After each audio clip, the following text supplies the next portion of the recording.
Everyone's favorite database just got a huge upgrade. Durable, crash-proof functions inside Postgres. You can now manage scheduled jobs, automatic retries, or long-running processes and workflows like human-in-the-loop approval, all with no external services. This is PG Durable, an open-source Postgres extension developed by Microsoft. Today we'll cover exactly what PG Durable is and even run through some examples like setting up scheduling directly into Postgres so you can ditch whatever external service you are using. And we cover a huge amount of developer content on this channel, so if you want to stay up to date, then subscribe.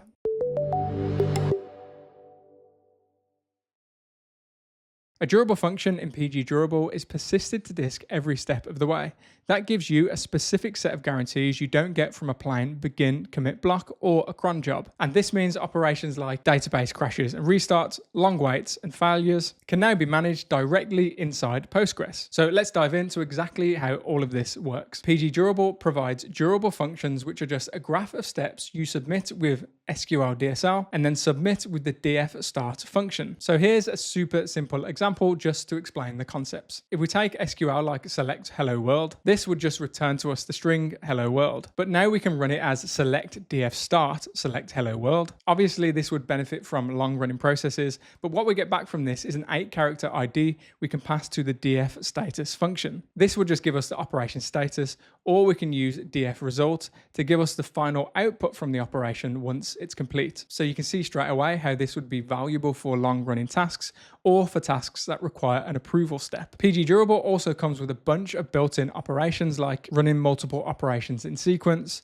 running multiple operations in parallel, or racing operations to return the fastest. We also have a bunch of built-in functions including df.waitForSchedule to wait on cron expressions. Using this, we could run scheduled jobs without any third-party systems. So let's jump straight into a demo to show you how it's done. So in this example here, we're setting up a schedule. We're calling select with the df start function. And then inside this, we're using the loop operation. So that means this will just loop around forever on a minute schedule, so every single minute. And then here we're using the sequence operation. So we're saying first we'll wait for 1 minute. Then after that task is completed, we're going to call our procedure, which is called refresh materialize views. You could just call any SQL here, but in our case, we're calling a procedure. This, in our case, will insert into a table called refresh log, and it's just going to insert the value weekday refresh. So if we run this, you can see first the original df start operation runs, and then we get an ID coming back from that. So then we can just watch the logs fill up inside that table by running this SQL here, select ID ran at from refresh log, and then we're ordering by the ID. So you can see now that's fired a couple of times. And if we head into our database client and refresh this, you can see now we've got 3 logs inside the database because this is now running on a permanent loop. So as long as this script is running, this will just loop around forever and insert data into our table on a 1-minute schedule. In the next example, we'll run through a workflow that can approve orders with human in the loop approval. So again, we're using select df start. So the first thing that we're going to do is just to run this SQL here, which is just going to select the top order in our database. And then this is the variable assignment command. So the result of this will be stored inside the variable order. Then this is the sequence command. We'll say once we've got the order, we're going to then wait for the signal of approval from a human. This will then be stored in the sig variable and it will wait up to 24 hours. Again, we use the sequence operation and then we're using the if function. And we're basically saying if the approval didn't time out and the user approved it, then we can update the order status as approved. Otherwise, we update it as rejected. So if we run this script in the first terminal, npm run workflow, you can see that we execute the SQL, we get an ID back, and now we're waiting on approval from our second script. So if we look inside the database at this point, you can see we have an order and the status is set to pending. And then if we run our approval script, the status now has switched to approved. The first script then exits because the approval has now happened. And you can see inside this SQL, when we actually made the approval, we're using the df signal function, which wakes the parked workflow to then approve the record in the database. Now, if you want to run all of this yourself,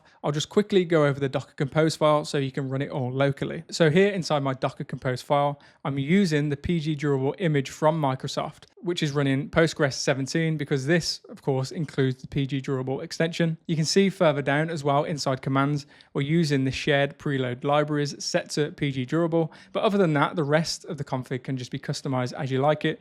This will then run a Postgres database with the PG Durable extension running, so you can then run any of these examples locally yourself. There are also a bunch of cool examples on the PG Durable site, like this example showing you how to replace 300 lines of SQL with a single 7-line SQL statement. So you can see here on the left, without PG Durable, we have 300 lines of boilerplate, which do things like queue setup and configuration, worker management and polling, message handling and state tracking, error handling and retries, and it carries on.